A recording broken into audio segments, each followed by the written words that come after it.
11:47 p.m. A garage light flickers on in a quiet Detroit neighborhood again.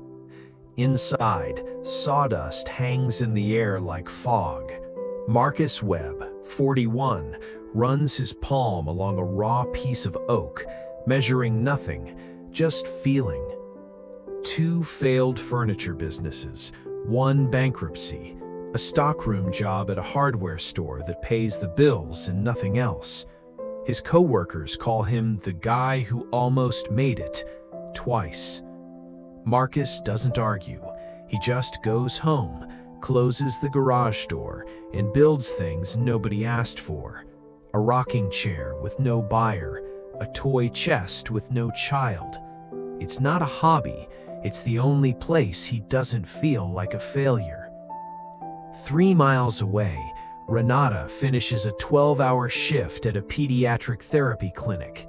One of her patients, a 7-year-old named Aliyah, needs a standing frame customized to her exact height and grip strength. The medical supply company quoted 6 weeks and $2,400. The clinic doesn't have that kind of time or that kind of money. Renata has driven past Marcus's street 100 times.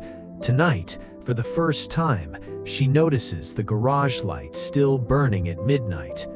She's not looking for inspiration, she's looking for someone, a carpenter, a welder, anyone who can build something in days, not weeks. She knocks. Marcus opens the door mid-thought, sawdust on his shirt, surprised anyone would be on his driveway this late. "I need something built. I don't care about your resume. I care if you can do this." She shows him a photo on her phone, a rough sketch, measurements scrawled in the margins. Marcus studies it longer than she expects. "This isn't standard," he says slowly. "The angle's wrong for her wrist. You'd need to shift the support here," he points, "or she'll strain in a month." Renata blinks. "How do you know that?" "I don't. I just see it." She doesn't know it yet, but she just knocked on the one door in the city that could actually solve her problem. Marcus doesn't know it either. He's about to find out that being called a failure for 10 years doesn't mean you were building the wrong things. It means nobody had shown you what to build yet. He says yes before he even finishes thinking it through.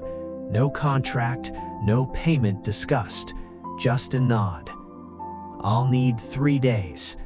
The clinic can't pay much up front. I didn't ask about money." That night, he doesn't sleep.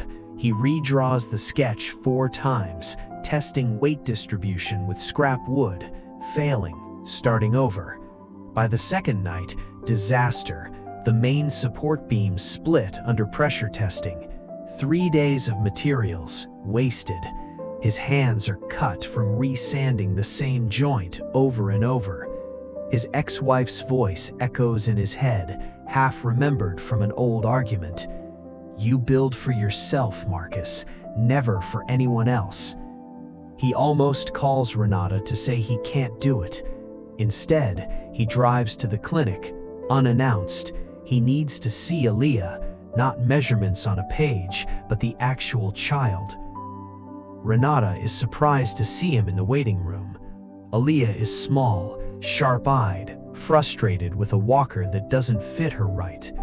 Marcus watches her grip the handles wrong because the handles are wrong. Her mother apologizes for her being difficult. Aliyah goes quiet, like she's heard that word about herself too many times. Marcus recognizes that silence. He's heard it aimed at himself for a decade. He crouches to her eye level. Which hand hurts more when you push? Nobody had asked her that before. She glances at her mother, unsure if she's allowed to answer honestly. Then she looks at Marcus. Left one, always left one. That's the piece he was missing, not in a manual, not from an expert, from her.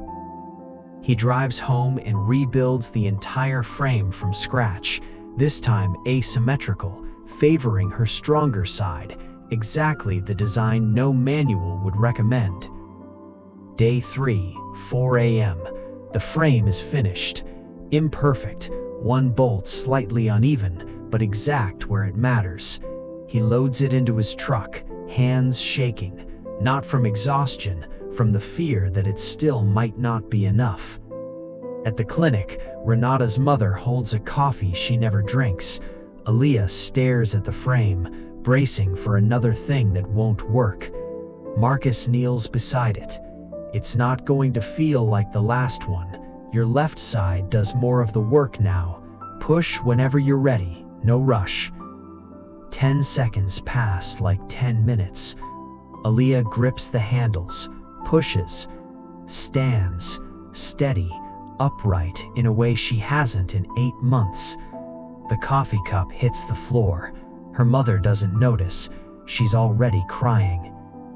Renata stares at Marcus like she's seeing a different man than the one in the garage doorway 3 nights ago. But Marcus doesn't celebrate. He's already crouched, watching Aliyah's shoulders, the way her weight shifts. "Wait," he says quietly. "Something's off." The tension rooms. Her right foot isn't planting flat. "I built this for her wrists. I didn't account for..." He stops, jaw tight. "I got it half right." For a second, the old voice returns, louder than it's been in years. Failure, failure, failure. He starts unbolting the frame right there on the clinic floor, ignoring Renata's protests that it can wait, ignoring 3 sleepless nights. Aliyah watches him work. Then she says the one sentence nobody else had thought to say. "You're fixing it because you care, not because you're bad at it." Marcus freezes, wrench in hand. He doesn't cry in front of them. He waits until he's alone in his truck, engine off. That's where it finally breaks. Not the frame, him. 10 years of silent garage nights, failed businesses, a marriage that couldn't survive his need to build alone. All of it lands at once. But for the first time, the tears don't feel like grief. They feel like relief. Word doesn't spread because of an ad. It spreads because Renata posts one photo, Aliyah standing tall in a frame that shouldn't have worked on paper, but works perfectly in real life. Within a week, 3 more families reach out. A boy who needs a custom desk for his wheelchair, a grandmother who wants a cane redesigned for arthritic hands. Nobody's paying corporate rates. Nobody cares about his bankruptcy filings. They care that he watches people before he builds for them. Marcus keeps his job at the hardware store, for now, but the garage light stays on later every night, not out of loneliness this time, but purpose. 6 months later, Renata stops by unannounced, the way she did the first night. A small sign now hangs above the garage door. Webb Adaptive Builds, hand-routed, uneven on one corner. He refused to sand it smooth. "Why leave the flaw?" she asks. "Because it's honest," Marcus says. "Every good thing I've built started with something broken." Aliyah visits sometimes, taller now, walking with a cane Marcus built for her exact stride. She doesn't call him the failure guy like his old coworkers did. She calls him the only person who ever asked which hand hurt more. Marcus used to think his hands built things nobody wanted. He just hadn't met the people who needed them yet. If Marcus's story reminded you that your gifts might just be waiting for the right person to notice them, subscribe to Rise Within. Every story here exists to help you see what you've overlooked in yourself.